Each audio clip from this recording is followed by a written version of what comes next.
was a flash knockdown, and Pete was boxing nicely with the right jab. Round 4, Pete took over completely with the right jab. I gave round 3 to Buddy McGirt because I thought he landed a lot of good, solid right hands. But I want to tell you something. This is a humongous ring. It's 24 feet, and Pernell Whitaker is really using it. He's backing up and making McGirt come to him. I have it 3 rounds to 1 for Whitaker, although in the ring it looks a lot closer. And I have it 28-28. Gil Clancy did give a 2-point round to McGirt in the second when the knockdown took place. Let's see that Whitaker punch high on the head, followed by another flurry of punches that were not as effective. Whitaker went to the jab more in round number 4. You wonder at what point he might begin to box more and try to start piling up points. And there's a butt, and Whitaker moves away, saying he was headbutted by McGirt, but they traded punches at close quarters as well. Again, Buddy McGirt is allowing Pernell Whitaker to slide over to his right, where he's not in front of Buddy McGirt, and Buddy can't land that right hand. There's the right hand, but it doesn't seem to be wobbling Whitaker the way it did in the first 3 rounds. And now Pernell keeps coming back with the left.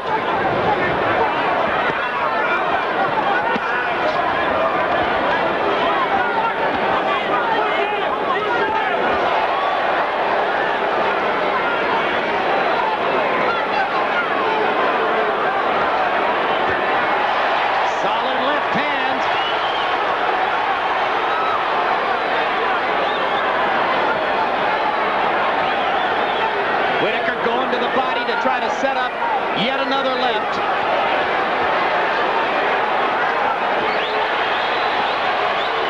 McGirt seems to have lost a little steam in his punches, and it's very early in the fight. Both fighters seem a little bit arm weary as we go into the latter half of the 5th round. Certainly McGirt's right not coming as frequently or as fast as it did in the early stages. Whitaker missing wildly over the top with the left.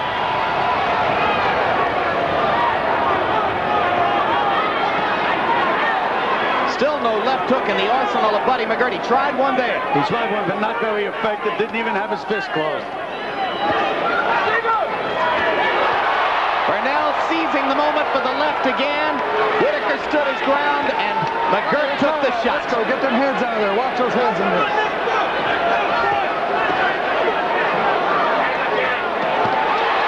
Another short left hand. At the moment, Whitaker is by far the busier fighter. And if he keeps up this way, he's going to win those rounds. Usual Pete Whitaker style. And Buddy's eating a lot of left-hand power shots, Gil.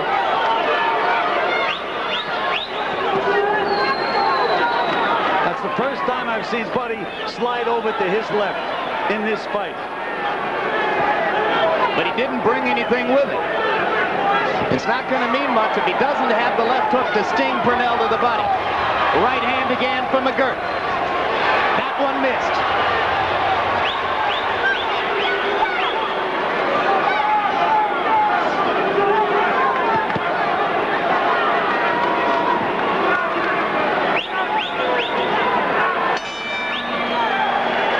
Pernell Whitaker said he was coming to this fight with his tap shoes, but it looks like he's come with his work boots, his fighting shoes, Gil. Or maybe diver's boots.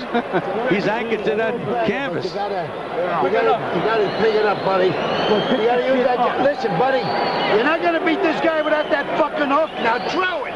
What the fuck are you waiting for?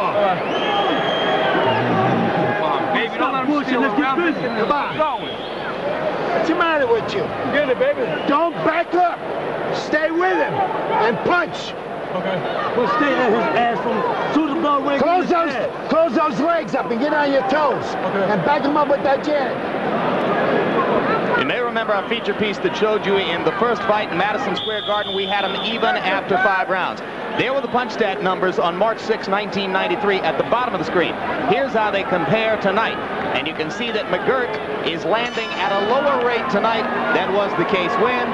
Then Pernell has begun to heat up in the last couple rounds. And McGirt came out and right away tried to throw a left hook to the body as per Al Cerdo's colorful instructions. This ain't no tea party, Gil. They trade jabs in the middle of the ring. But you know, And there's a left hook. He tried it and missed. another one. He just tried another one. These are lead left hooks. He needs to finish the combinations with them, Gil. That's it. It's the answer. When he throws that right hand, that's when he has to hook back.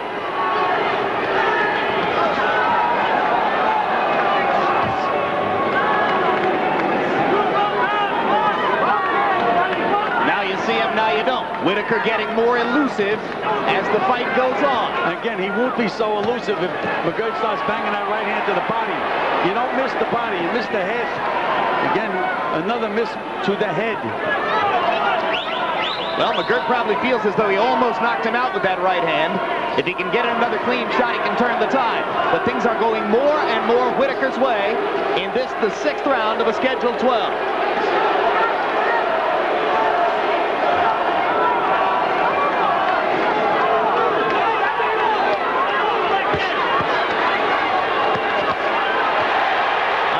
Sensational left inside from Whitaker after he fought his way out of the corner.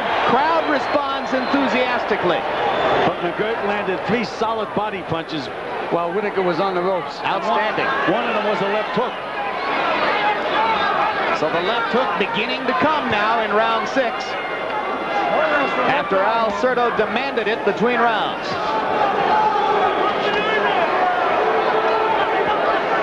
Another quick left for Whitaker, another left hook from McGirt. They trade punches in center ring. And Whitaker now looks to me as if he's starting to get a little tired. Mouth is a little bit open.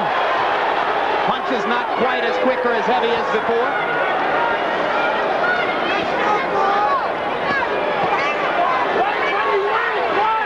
Both fighters going to the body. Very clean, step out, let him alone, sweetie. Watch her head inside. And we knew nothing about referee Connors, but up until this moment, he's been doing a good job handling this fight. And if they're going to fight this way, it's good that you got a big physical referee in there who can pry them apart. Whitaker missed with a haymaker that might have ended the fight. McGirt lands a right. He tried to land a sucker punch on McGirt. What a rally by Whitaker. Second wind in the 6th round.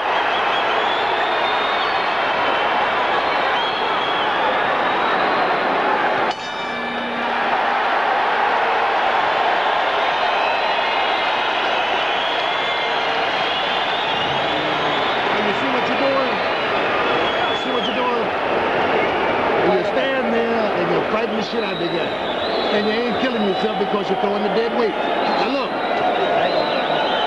Now look at me.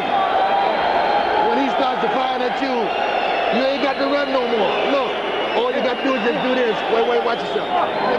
You're doing shit. You're fighting a defensive fight. Punch. Add something like round 1. You're taking the punches anyhow, and you ain't fighting back. You got to put him back. Come on, let's go. Keep those hands up, you understand? Throw that jab. Work with the jab. Let everything come off it. And don't forget the... Here's one of those flurries, the kind of action nobody could really expect in this fight. You see the fast hands at close quarters of Pernell Whitaker. That was a 10-punch combination, Larry. Wow. 2 guys who never stop.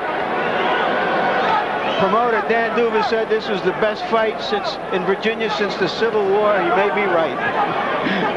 Well, as you mentioned, you have 2 world champions. When a champion, they have that champion's heart, both of them, and a lot of pride. And it's all coming out in the ring. But again, Whitaker is doing the same thing time after time, sliding to his right, using the right jab, and Buddy is not trying to step over and get Whitaker in front of him. I mean, he's trained to fight a southpaw in this fight, and so far it doesn't seem to me as if they're using the proper tactics. McGirt going back to the body. Pernell trying to counter in kind. Almost a minute into round number 7. Slowly, almost imperceptibly, it becomes a more tactical fight.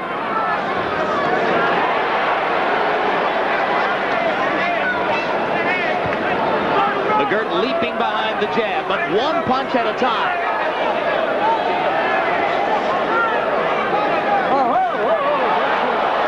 Right hand on the break for McGirt. Landed flush. That really wasn't on the break. The referee had not told him to break.